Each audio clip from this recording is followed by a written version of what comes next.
ফুলেরি বাগানে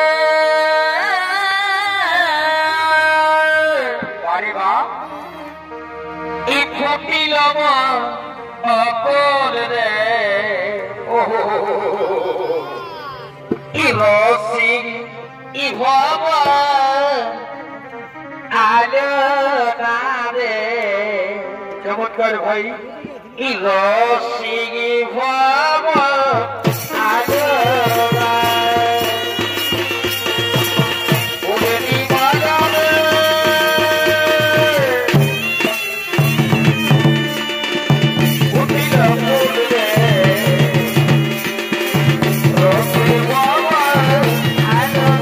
presented by Purulia Panjania.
সমস্ত গোপন কথা খুলে বলো আজকে কি এমন ঘটলো এভাবে নৃত্য গীত বন্ধ করে মুখ গোমরা করে গান ঘুমানে বসে রইলে কি বলবো সখীর অন্তরের ব্যথা তোমাকে না বললে কাকে বলবো সেই কথা জানো সখী প্রতিদিন রাতে এক অপরূপ রাজকুমার আসে মোর স্বপ্নে যে আমি তাকে ভালোবেসে ফেলেছি সখী স্বপ্নে যে আমি তাকে মন দিয়ে ফেলেছি তার বিহারে আমি কিছুতেই বাঁচতে পারবো না সে যেন আমার এই ভরা যৌবনের প্রেমের নামে তাকে না পেলে আমি যে চোখ থাকতে অন্ধ সখীরে ছিচ্ছি তুমি কি বলছো সখী তুমি না পৃথিবীর সর্বশ্রেষ্ঠ রাজা বান রাজার মেয়ে তোমার কি এভাবে গোপন ভালোবাসা করা সাজি সখী না না নানা চিত্রলেখা বোধহয় তুমি প্রেম সম্বন্ধে অবগত নও প্রেম কোনদিন উচ্চ নিচ ভেদাভেদ মানে না মনে যখন ধরেছে তুমি কি পারবে তাকে এনে বেড়াতে নিশ্চয়ই পারবো আমার নাম চিত্রলেখা আমি মায়া বিদ্যায় পারদর্শী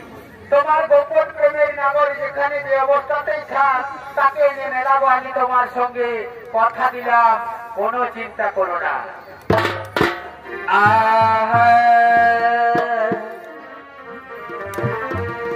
ওই আমি স্বপ্নে দেখিল আর দেখিয়া ভুলিল হোলিতে নারিত তারে হোলিতে নারিত তারে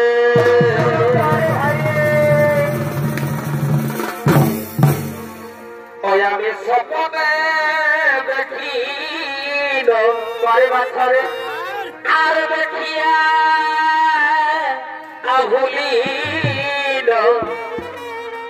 হোলিতে নামে পারে হোলিতে নামে তারে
কোনো চিন্তা করো না তুমি তোমার হৃদয়কে ধৈর্য ধরে অন্তঃপুরে একটু বিশ্রাম করো আমি এখনই তোমার গোপন প্রেমের নাগর যেখানে যে অবস্থাতেই থাক তাকে নিয়ে আসছি তোমার কাছে কোনো চিন্তা করো না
আমি তো কিছুই ঠাওর করতে পারলাম না এই সুন্দর রাজপ্রাসাদে আমি কাউকে দেখতেও পাচ্ছি না যেমন করে হোক এই সুন্দর রাজপ্রাসাদ থেকে আমি গোপনে পালিয়ে চলে যাবো দ্বারকায় যাই আমি দ্বারকায়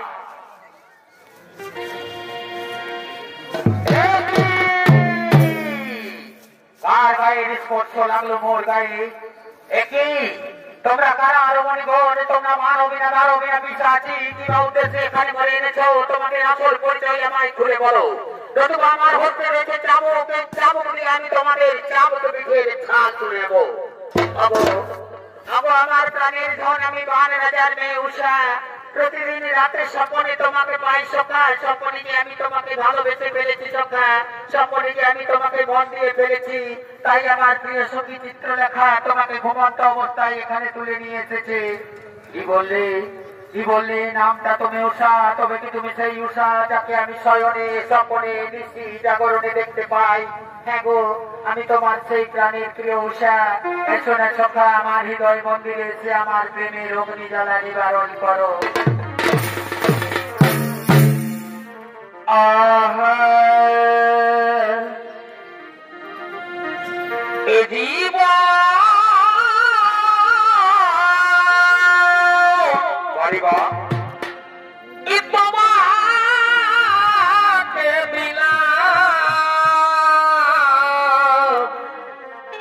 ইগো বন্ধু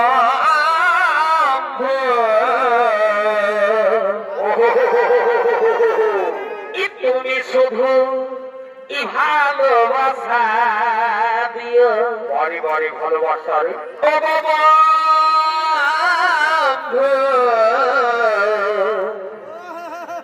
তুমি শুধু ভালোবাসা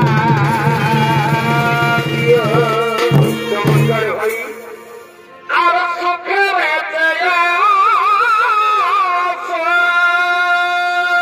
বলি হরি ভাই রে ভাই তুমি যে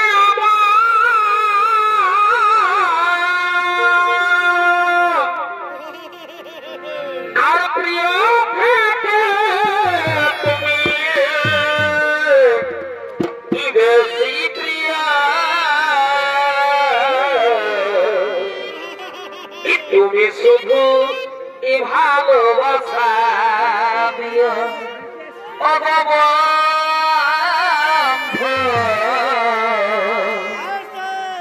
তুমি শুধু ভালোবাসা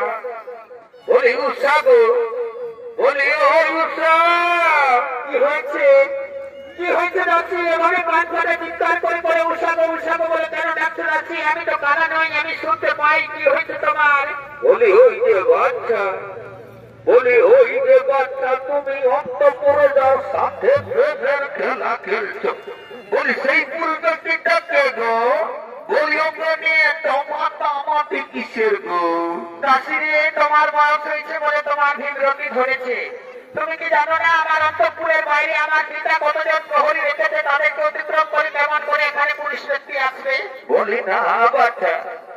বলি না বাচ্চা আমার বয়স হয়েছে বলে কি আমি চোখে কম দেখতে পাই আমি সব কিছুই দেখেছি বাচ্চা দাসিরে তুমি যখন সবকিছু দেখে ফেলেছো তখন কথার বাইরে কাউকে বলো না দাসী নতুবা লজ্জায় ঘৃণায় ক্ষোভে দুঃখে আমার এই কলঙ্কিত জীবন আমি বাইরে মুখ দেখাবো কেমন করে দহাই দহাই তোমার পায়ে পড়ি দাসী কথা বাইরে কাউকে বলো না বলি না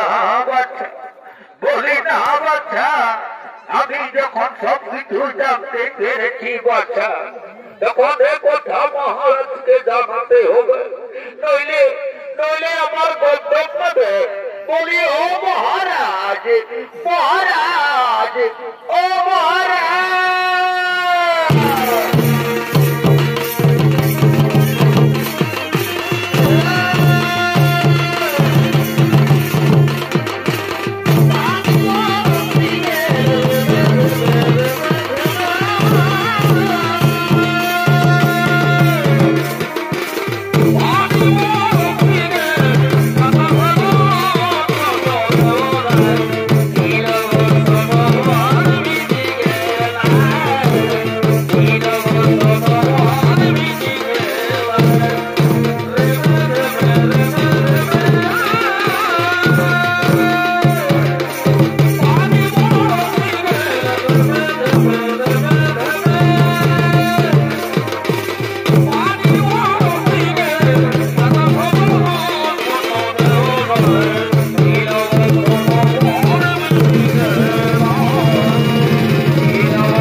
অপরাধ ক্ষমা করবে রাজকুমারী উষা আমি তোমার পিতার নির্দেশে তোমার স্থান করতে প্রবেশ করেছি তোমার পিতার কাছে সংবাদ রয়েছে তোমার স্থান করতে তুমি নাকি কোন পুরুষ ব্যক্তির সাথে গোপন প্রেমে লিপ্ত রয়েছ না সেনাপতি তুমি তো জানো আমার স্থান কক্ষের বাইরে কতজন প্রহরী নিযুক্ত রয়েছে তাদেরকে অতিক্রম করে তুমি কেমন করে এখানে প্রবেশ করেছ তুমি তো জানো স্থান কক্ষের বাইরে প্রহরীদেরকে অতিক্রম করে এখানে কেমন করে পুরুষ ব্যক্তি আসবে না উষা আমি যখন এসেছি তোমার পিতার কাছে যখন সংবাদ রয়েছে তখন নিশ্চয়ই তা সত্য।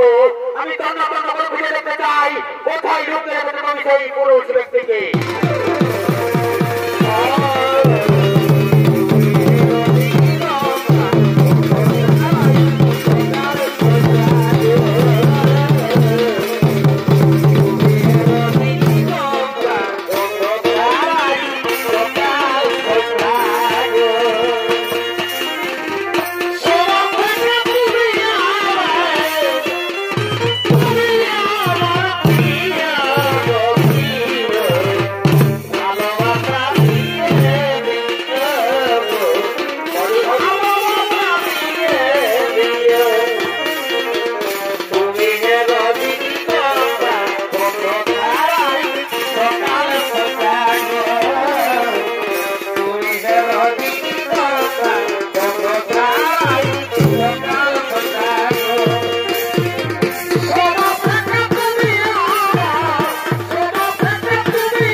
সেনাপতিকে। বললাম তো সেনাপতি, আমার স্থান পক্ষে কোনো পুরুষ ব্যক্তি নেই। আমার স্থান পক্ষে আমি আমার প্রিয় সঙ্গী চিত্রলেখার সঙ্গে খেলা করছিলাম। আবার মিথ্যা কথা বলছো। তোমার পিতার কাছে যখন সম্মান রয়েছে তখন নিশ্চয় যখন আমরা যখন এসেছি তখন তন্ন তন্ন করে খুঁজে দেখতে চাই কোথায় লুকিয়ে রেখেছে তুমি সেই পুরুষ ব্যক্তিকে। না,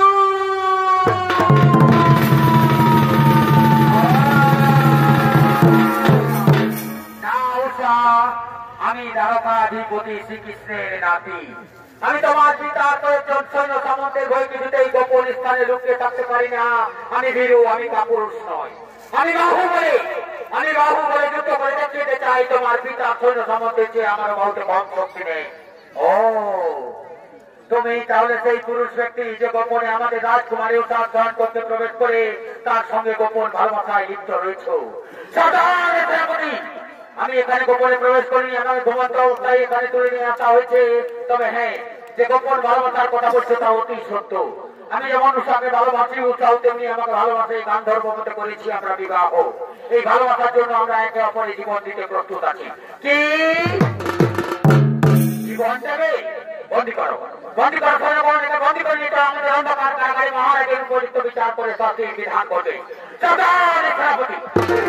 বন্দী করে বললেই আমি বন্দী হয়ে যাবো। আমি কোনো দুর্ভাগ্য বানাই, আমার বহুত কম শক্তি নেই। আমিও যুদ্ধ করে দেখিয়ে চাই তোমাদের যে আমার বহুত কম শক্তি নেই। তবে দেখি অত্যন্ত যুবক তপকারিকতা শক্তি ধরা হত্যকার রণ, কে হয় জয়, কে হয় পরাজয়।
রাজকুমারী উৎসার সঙ্গে গোপন পরিণয় করতে। বন্দী করো, বন্দী করো, বন্দী করে নিয়ে চলো আমাদের অন্ধকার কারাগারে মহারাজের উপযুক্ত বিচার করে শাস্তির বিধান করবে। বন্দী করে নিয়ে চলো আমাদের অন্ধকার কারাগারে। আর তুমি ওঠো রাজকুমারী উষা, মিথ্যা কথা বলার জন্য তোমাকেও আমরা বন্দী করতে বাধ্য হচ্ছি। তোমাকেও যেতে হবে তোমার পিতার অন্ধকার কারাগারে। তোমার পিতা এর উপযুক্ত বিচার করে শাস্তির বিধান করবে। চলো চলো জনগণ, এদের দুজনকে নিয়ে চলো অন্ধকার কারাগারে।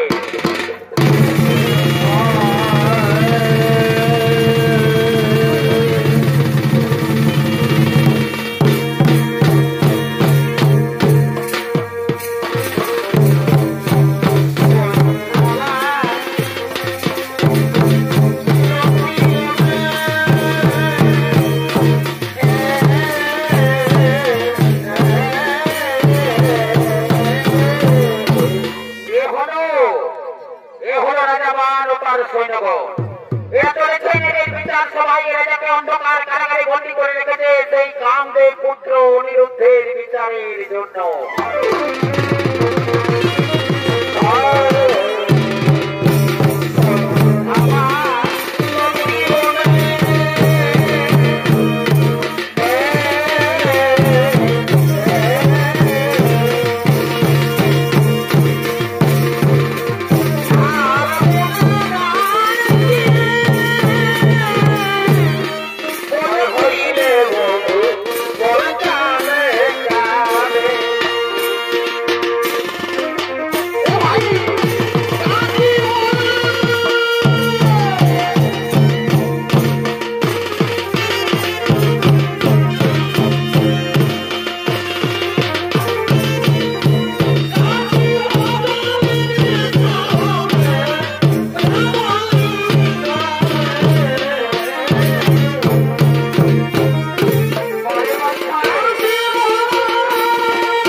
ঠিক আছে মহারাজ, আপনারা কাছে আমরা চললাম অন্ধকার কারাগারে। অন্ধকার কারাগার থেকে সেই অযোগ্য যুবককে এক্ষুনি নিয়ে আসছি আপনার এই বিচার সভায়। আপনি তার উপযুক্ত বিচার করে সঠিক বিধান করবেন। আমরা চললাম অন্ধকার কারাগারে।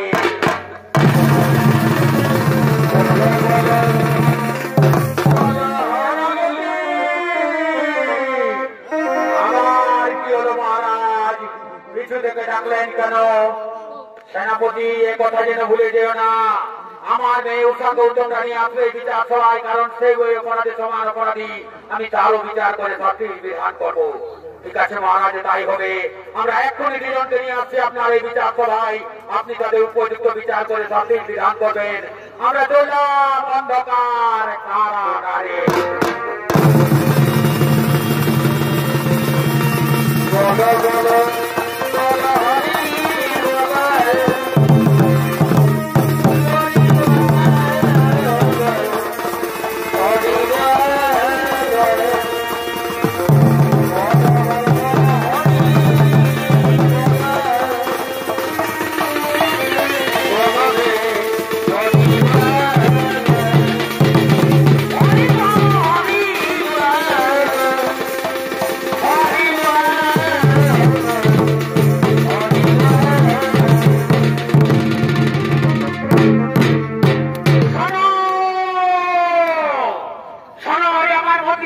শুনবো এই অন্তত যুবকের সাহস কম নয়। এই আমার রাজ্যে প্রবেশ করে আমার মেয়ে উৎসাহ সঙ্গে করেছে গোপন ভালোবাসা। তার শাস্তি ওকে পেতেই হবে। এই অন্তত যুবকের গায়ে তারা চাবুকে রাখার। যতক্ষণ পর্যন্ত রায় শরীর থেকে রক্ত জর্জর করে পড়ছে ততক্ষণ পর্যন্ত চলবে চাবুকে রাখা। এগুলো আমার রাজ্যে গোপন ভালোবাসা কত বড় দণ্ডনীয় অপরাধ। চালাও চাবুকে রাখা।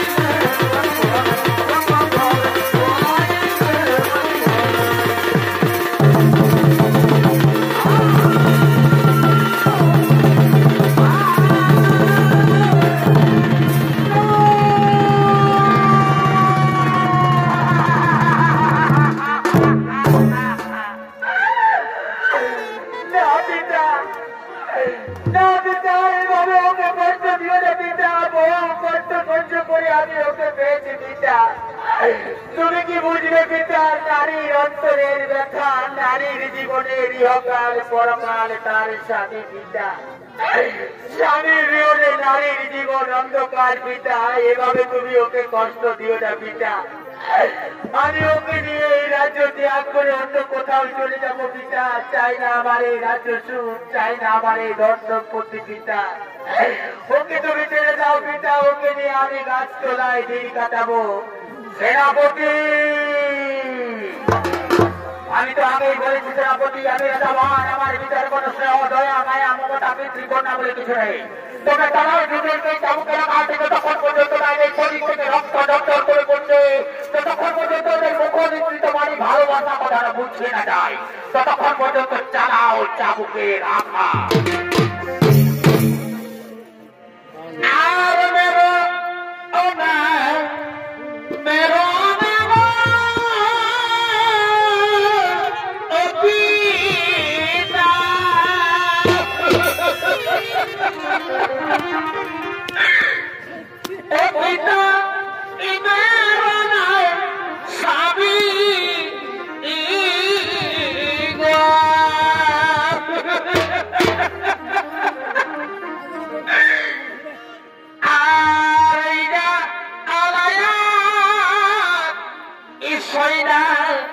পিতা ইবেরো অদশা আমি পিতা গো ইবেরো দশা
সেনাপতি আমি তো দেখছি সেনাপতি আমার মেয়ে বলে তোমাদের চাবুক চালাতে হাত কাটছে সেনাপতি। দাও সেনাপতি আমাকে চাবুক দাও, আমি নিজে হতে এদের দুজনের চাপ জমিদের ছাত্র বলছে আমি আমার বংশ পরম্পরা পর করেছে। এই নিন মহারাজ চাবুক নিন, দেখি সৈতানি কতক্ষণ তুই ওকে আড়াল করে রাখবি। এইবার আমি নিজে হতে তোদের দুজনের চাপকে পিঠের ছাড় করে দেবো।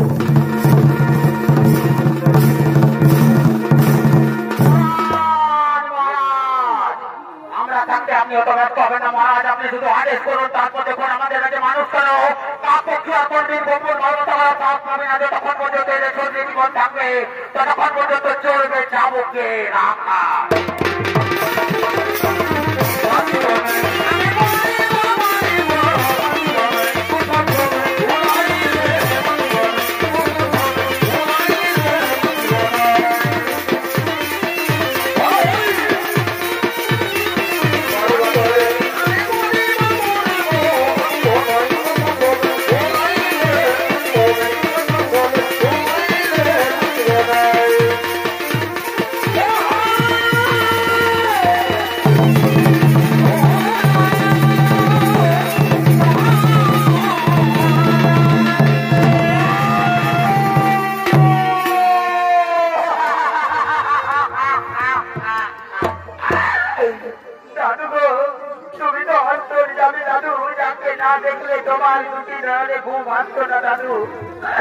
যাকে না দেখলে তোমার মুখের অন্য কিছুতেই পেটে আনতো না দাদু, সে আজ একবার করে কোথায় কিভাবে রয়েছে তা কি তোমার জানা নেই দাদু? একবার এসে দেখে যাও তোমার প্রাণের প্রিয় অনিরুদ্ধের অবস্থা। আর কোথায় আছো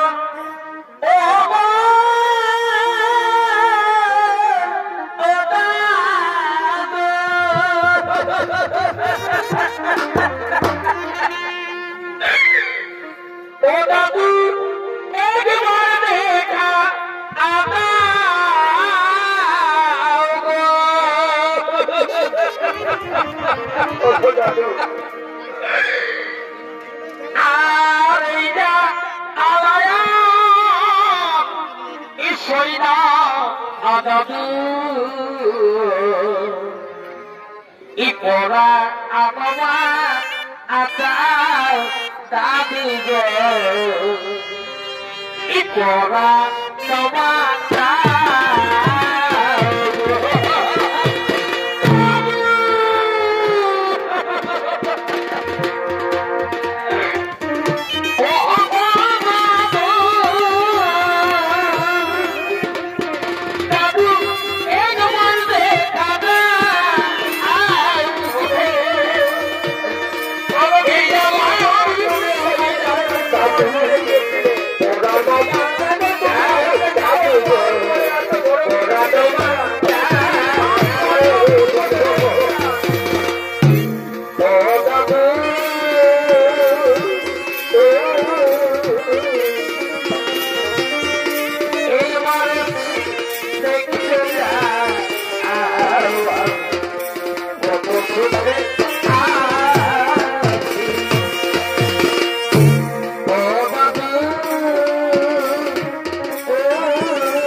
আমার অনিরুদ্ধের কণ্ঠস্বর ভেসে এলো, আমার অনিরুদ্ধ দাদুগো দাদুগো বলে চিৎকার করে করে ডাকছে। আমি তো এসে গেছি মহান রাজা রাজ্যে, যেমন করেই হোক আমার প্রাণের প্রিয় অনিরুদ্ধকে উদ্ধার করে নিয়ে আসতে হবে। কোথায় কোথায় রয়েছে তুমি দাদু?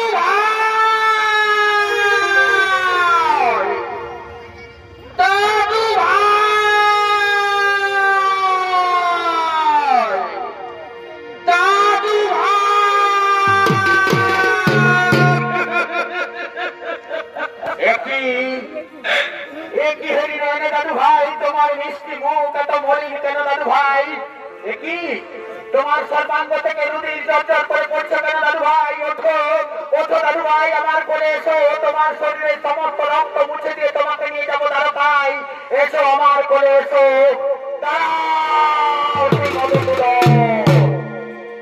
ইচ্ছে করলেই ওকে এখান থেকে নিয়ে যেতে পারবে না। ও যে যখন অপরাধ করেছে সেই অপরাধের শাস্তি ওকে পেতেই হবে। ও আমার রাজ্যে প্রবেশ করে আমার মেয়ে উষার সঙ্গে করেছে গোপন ভালোবাসা, তার শাস্তি ওকে পেতেই হবে। ওকে যদি এখান থেকে নিয়ে যেতে হয় তাহলে আমার সঙ্গে করতে হবে যুদ্ধ। যুদ্ধে যদি আমি পরাজিত হয় তবে ওকে এখান থেকে নিয়ে যাবে, নতুবা সারা জীবন আমার অন্ধকার কারাগারে পড়ছে মরবে। তুমি জানো জবান কার সামনে দাঁড়িয়ে তুমি যুদ্ধের ঘোষণা করেছ? যার নামে স্বর্গ মত পাতাল তিনপুর কাঁপে, তার সঙ্গে তুমি যুদ্ধের ঘোষণা করেছ। হ্যাঁ, এতদিনে উপযুক্ত যোদ্ধার সাথে আমি মরণ যুদ্ধ করে মনে রাস করিব পুরো মিটাবো। মিটাবো না জবান, তোমার মনে রাখো আমি মিটাবো। দেখি তোমার কত শক্তি, ধরো হত্যা করো, কে হয় জয় কে হয় পরাজয়।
ভগবান চিরদিন ভক্তের অধীন।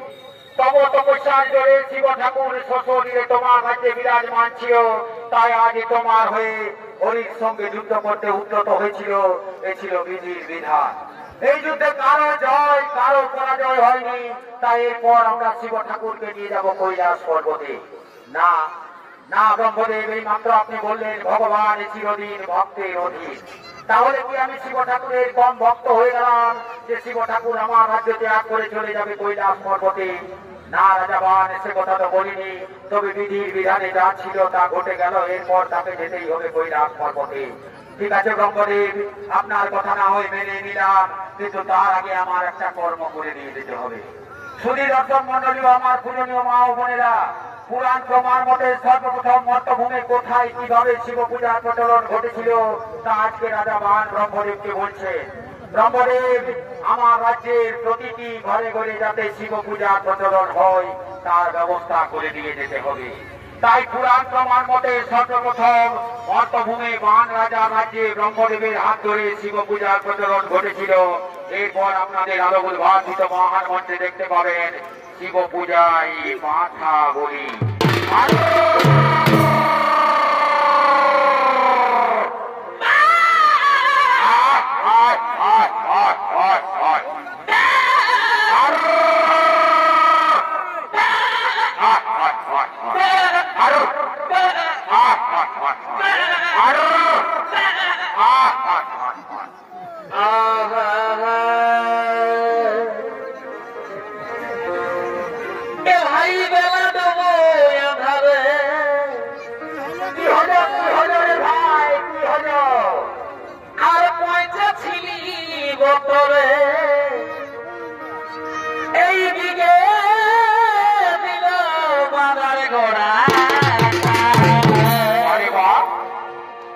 বেহানের ই পাঠা ছাগলটা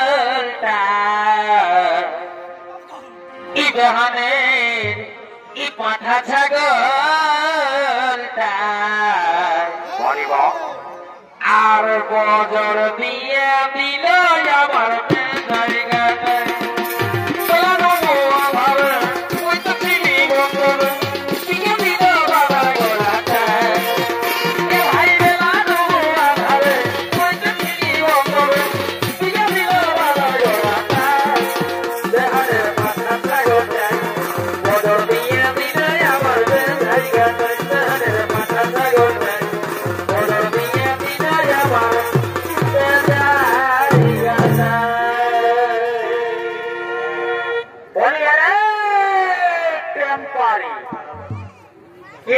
ভাই ফুটানি ও তো আর রাখিস কেন ভাই শুনে রে টেম্পারি আর ফুটানিটা চলবে নাই বা তো কি চলবে রে ভাই শুনে যেটা চলবে সেটা আমাদের মহারাজের আদেশ আমাদের রাজ্যের প্রত্যেকটা ঘরে ঘরে শিব পূজার প্রচলন হয় তো শিব পূজাটা ভাই শুনে মহারাজের আদেশ করছে তো আমিও শিব পূজা করবো তুই শিব পূজা করবি আরে তুই তো বললি মহারাজের আদেশ আমাদের রাজ্যের প্রত্যেকটা ঘরে ঘরে শিব পূজার প্রচলন হবে তো আমিও শিব পূজা করবো তুই ঠাকুরটাকে দেখেছিস তুই শিব পূজা করবি ভাই শুনে রে শিব পূজা করলে ঠাকুরের দরকার হয় ওটা আমি করছি তখন শিব পূজা করেছি তো জানবো ভাই শুনে রে তুই ঠাকুরের ঘরটা দেখেছিস আরে তো সেদিন আমি দেখতে চাইছি কালী পূজা পাইলে জন্য তো আমি তো ঠাকুরটাকে ডাকি নিয়েছি অত শুনে রে যত লোকের সঙ্গে যাবো চট করে ঠাকুরটাকে ডাকে নিয়েছে পট করে শিব পূজাটা করে চট করে কাছে দিয়ে যাবো অত ঠিকই বলিস চক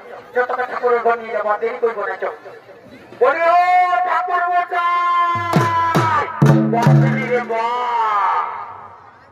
সারা তোর সঙ্গে রাস্তা চলা বিপদ আছে কমিটির মেয়া ছেলে মিলে বসে আছে সেই দিকে লেগে ঢোকাই দিয়েছে তোর ঠাকুর মশাই জানিস সারা এখন সারা দেশ জুড়ে চলছে মহিলা সমিতি কোন রকম যদি কোন মহিলার গায়ে মারেছিস ধাক্কা তো মারে একদম বনাই দিবে চিরা চপটা চপটা এদিকে শোন তোর দ্বারাই কিছু হবে না সোজা রাস্তা চাইছে গুলিয়ে দাঁড়িয়ে লোকজন কাকুর না কাকুর পাবো তুই যাবো ঠাকুরের পর ঘর ঘরটা চট করে ঠাকুরটাকে ডাকে নিয়ে এসে মত করে শিব পূজাটা করে চট করে ঘর চলে যাবো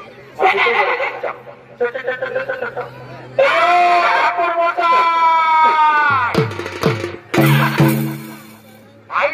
এইদিকে ভালো আমাদের হ্যান্ডিকে ঠাকুরটা কেমন আসছে হেরেলে গেছেন হেরেলে গেছেন হেরেলে গেছেন জলদি করে জলদি করে দিয়ে তো বলো ঠাকুর মশাই ছাগলে ছাগলে ছাগলে ছাগলে ছাগলে ওর কলযুগ চলছে বাপি আর গুরু পুরুষ কোনো মান্ডব নাই একদম পয়সাটাই ধরে দিয়ে চলে আসছে পয়সাটা যদি ফিরেছে তো বন্ধ পাবে বই রাখবি বলি ও ঠাকুর মশাই ও তো রাখছো কেন বাবা বলছি কি ঠাকুর মশাই একটা কথা বলবো না আরে একটা কেন পাঁচটা কথা রাখবে নাই না বাবা নাই রাখবো এখানে রাখবো অত বলবো না খবর রে বলব খবর রে রাখবে নাই না বাবা না রাখবো এখানে রাখবো বল অত বলবো বল রে বলবো অত বলবো না খবর অত খানা বলবো না বলছি বল বলবো না তো রাখছো কেন বাবা বলছি কি আমাদের মহারাজের আদেশ আমাদের রাজ্যের প্রত্যেকটা ঘরে ঘরে শিব পূজার প্রচলন হবে বাবা তো শিব পূজাটা করে দিবে আর রাজা ঘরের একটা দর হলে পাঠা আছে পাঠাটা চড়াই দিবে আর বলি হবে তখন মাথাটা নিয়ে গোল দিকে উঠে যাবে ও এইটার জন্য বলবো না জানবো কত ভিতরে কথা বলবো আরে শোন শোন শোন শোন তো তোরাও শিব পূজা করবি এবার ঠাকুরে কি বুঝলো রে বললি আমাদের রাজ্যের প্রত্যেকটা ঘরে ঘরে শিব পূজা হবে ঠাকুরে বলছে কি তোরাও শিব পূজা করবি বললি আমাদের রাজ্যের প্রত্যেকটা ঘরে ঘরে শিব পূজা হবে তো বলছে তোরাও শিব পূজা করবি রে শোন শোন শোন তো তোরা উপাস করেছিস না রে ঘটনা উপাস করেছিস তখন রে সালা এসব মাত্র কমিটি এটাকে নিয়ে গেলে স্কুল ঘরটা জানিস গায়ে দিয়ে পুরো ডাল আর মুরগি মাংস ঢোকাই নিয়ে তো কি করে শিব পূজা করবি আজ শুনে লে ঠাকুর তো বলে দিব যে উপাস করেছে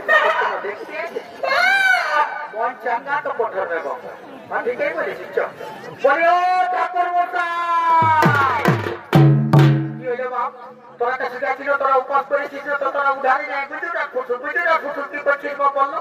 বলছি কি ঠাকুর মশাই আমি 3 বার 4 বারই না সারা চামড়ার মূলর গোড়া সত্যটাই বেড়েছে। বলছে কি ঠাকুর মশাই মায়েরই বাপের কি রাখায়, বলছি সকালে একদম নিচে লাও কথা কিচ্ছু খাইনি। ও বাপ তোরাকে দেখলেই বুঝাচ্ছে তোরা কিছু খাইস না। দেখো বাপ এটা তোদের সরস্বতী পূজা নয় যে কোন দিকে বাইরে এলো নাই বাইরে এলো আর ঢুকাই দিই। এটা শিব পূজা বটে। শিব পূজা করলে সংসারের মঙ্গল হয়, লেখাপড়া ভালো হয়। আর বিশেষ করে কি হয় জানিস না, কি ওই ঠাকুর মশাই বলো না বাবা, শিব পূজা করলে ভালো লেগে একটা বহু চানা করবে।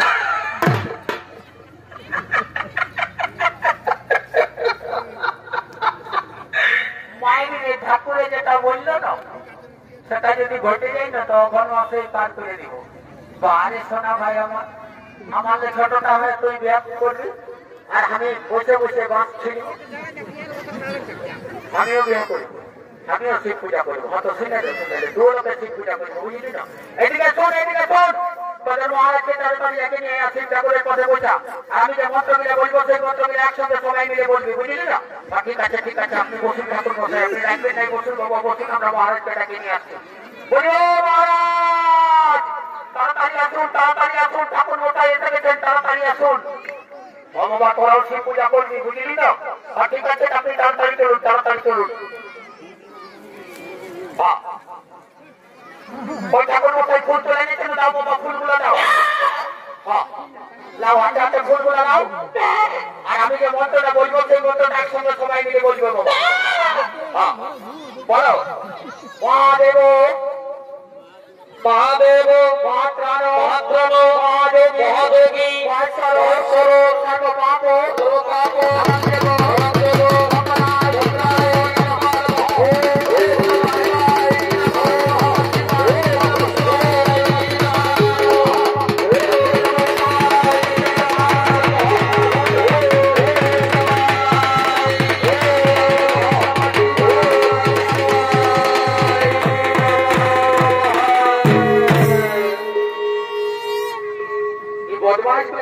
পারলি নাই বাপ। হ্যাঁ তোরা যে বললি পাঠানো কি আছে জলদি করে নিয়ে আয়, আমি চলান্তি বার চলে যাবো, জলদি করে নিয়ে আয়। হ্যাঁ পাঠা বললি সারা পাঠাতে ছাড়িস না, দিলিস কোন দিকে ছাড়িস, জলদি করে নিয়ে যাচ্ছে। আবার ঠাকুরে কেমন ভাবছে পাঠার মাথা রাস্তায়, আবার আবার জলদি করে নিয়ে যাচ্ছে, জলদি করে। আরে চিন্তা করিস না, ছাগলটাই আমাকে ভালো করেছি, ডাকলেই চলে আসে। যেমন পরিযোগ চলছে বা ছাগল আইতেন মানুষ চিনছে, হতেও পারে সারা এখন ছাগলের রকমে দেখাচ্ছে। দেখো তুই ছাগলের রকম দেখতে পাচ্ছিস, এটা যেটা দেখছিস না এটা মেড ইন জাপান। ভারতের কোথাও কমে এসি আছে, এসি ঠান্ডার দিনে গরম আর গরমের দিনে ঠান্ডা লাগে, জানিস না? সবাই যাবে ছাগলটা নিয়ে জলদি করে, আবার ঠাকুরে কেমন বাঁচছে, জলদি করে নিয়ে আর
তোমার কথা মতো তোমার রাজ্যের প্রতিটি ঘরে ঘরে শিব পূজার কথা মতো করে দিলাম।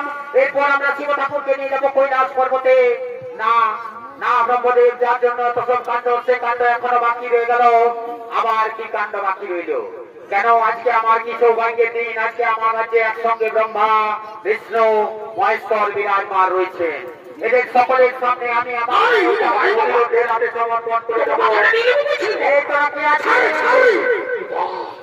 আদেশ করুন মহারাজ, থেকে আমার আর কারাগার থেকে অনিরুদ্ধকে নিয়ে আসবি। আজ আমি তাকে জামাই রূপে বরণ করে নিতে চাই।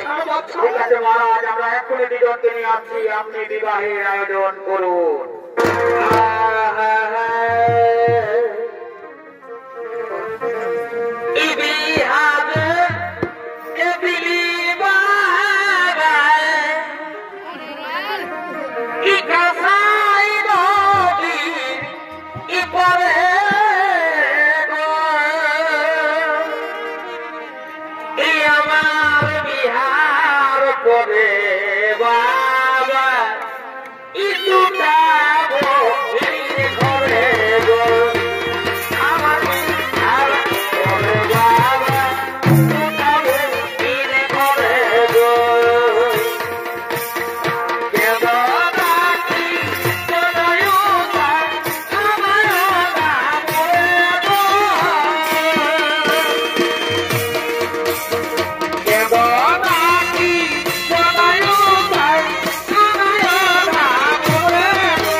জামাইকে কাঁধে নিয়ে দারুণ ডিজেটা দিয়ে দিলি রে।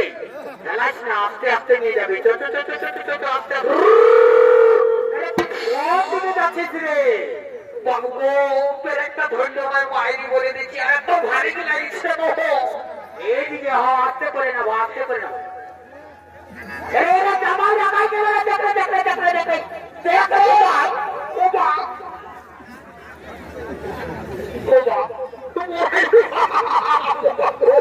জামাই জামাই জামাই রাখবে নাই বাবা, রাখবে নাই, দেখবে না। এইদিকে দেখলিস, ওইদিকে ডিজে দিতে চলে গেলিস, আর এইদিকে ঠাকুরটা মাথাটা নিয়ে কোন দিকে সোজাই দিল। কত করে বললি বিহাবার আছে, যাবে না যাবে না, দিল সোজাই। জলদি করে ঠাকুরটাকে নিয়ে যায়, জলদি করে নিয়ে আয়।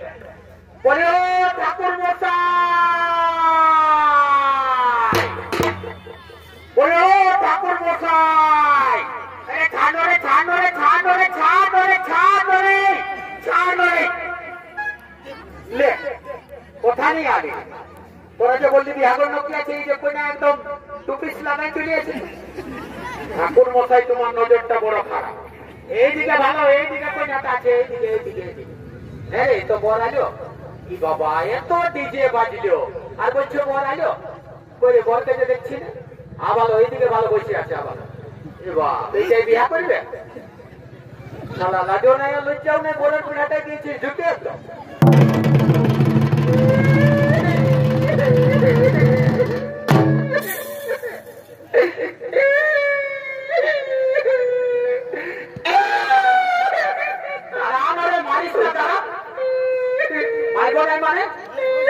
কত সুন্দর আনন্দটা একদম মাটি করে দিল। রাজা বল বিহাগর কত সুন্দর খায় দেয়, ফুর্তি করে মনে খাইতে আপনি বলতে আমার কাটিস না, শুনে দে কাটিস না। যাওয়ার সময় না মোটি মোটি আগে তোকে লঙ্কা দেখে চকলেট করে নাই খাবি তো কি করবি? কি বলছি বিয়া করবি? কি বলবো রে ভাই, দুঃখের কথা অন্তরে লাগেছে ব্যথা, জানিস না? আমি যখন বড়বাবুকে নিয়ে কান্ডটাই করে আসতেছিলি তখন দেখেছিস কন্যাটার সঙ্গে কেমন একটা চব্বিশ বানিয়ে আছে। ও আমাকে ঘুরে ঘুরে ভাইছে আর আমিও ওকে ঘুরে ঘুরে ভাইছি। ও আমাকে ঘুরে ঘুরে ভাইছে আর আমি ওকে ঘুরে ঘুরে ভাইছি। তোদের দ্বারাই তো কিছু হবে নাই বাপ। তুই নিজের মন তোর বয়সটা কত হইলো 3 কোটি পাইলে গেলে একটা কইনা জোগাড় করতে পারলি না। ওই যন্ত্র মহাত টাকা দুদিকে থাক দুদিকে। আর তোরটা কত হইলো রে 2 কোটি 5। তুই তো টানলেও যাত্রা তোদের বউ দেখলে খাবার দিতে দুদিকে থাক। ঠাকুরটাকে যা ধরে নেবো কোন রকম যদি জানাই দিয়ে নেবো আগুন মাসের পইলেই পাই করে দেবো। বলি ও ঠাকুর মশাই ওর নাম হই বাবা আশীর্বাদ করি বাপ তোর ঘরে ছাগল বেরিয়ে ভরে যাবে। বা ঠাকুর মশাই ভালো আশীর্বাদ দিলে তো ছাগল বেরিয়ে গেলে চড়া দেখছে ঘরে তো লোকজনই নাই। আমি তো নাচে কুদে ঘুরে বলছি বলছি কি ঠাকুর মশাই শোনো না বাবা এইদিকে আসো একটু লাজে লাগছে এইদিকে দূর দিকে আসো দূর দিকে বলছি কি ওই টুপিস বাড়িটার সঙ্গে লাগাই দাও না বাবা 3000 দিব 3000। আই শুনে রে তো 3000 টাকা পকেটে না বুঝলে না রাজা ঘরের বিয়াটা করে পাইলেন যা একটু ভোজটা খায় শরীরটা একটু ভালো করে বাগাইলে আর তারপরে ওই যে নানি বুড়িটা এসেছিল না ওইটার সঙ্গে সকালেই বিয়া দিয়ে দেবো। ঠাকুর মশাই তুমি বিয়াটা শুরু করে কোথায় ঠাকুর বাবা বিয়াটা শুরু করে সময়টা পেয়ে যাচ্ছে। হ্যাঁ পরে গেলে কোথাও আর আমি যে মন্ত্রটা বলবো সেই মন্ত্রটা তোরা দুজনেই একসঙ্গে বলবে বাবা। ঠিক আছে বাবা বলবো তাড়াতাড়ি বিবাহটা স্টার্ট করো বাবা। হ্যাঁ বলো। কার্তিক মাসে কৃষ্ণ পক্ষে উষা অনিরুদ্ধের